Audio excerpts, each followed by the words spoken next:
எங்கள் வீட்டில் இன்றைக்கி என்ன சமையல்னா, சாதம் நெய்யை முதல்ல உருக்கி அதில் 2 வாய் குழந்தைங்களுக்காக இருக்கட்டும், யாராக இருந்தாலுமே சாப்பிடும்போது நோய் எதிர்ப்பு சக்தி அதிகமாகும் அந்த நெய் சாதத்துக்கு.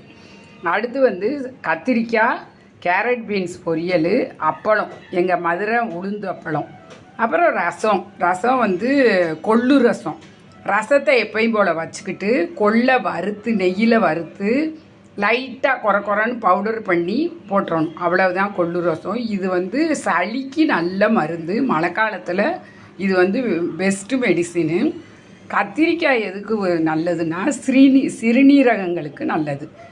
யூரினரி இன்ஃபெக்ஷன் எது இருந்தாலுமே கத்திரிக்காய் கண்டிப்பான முறையில் குணப்படுத்தும்.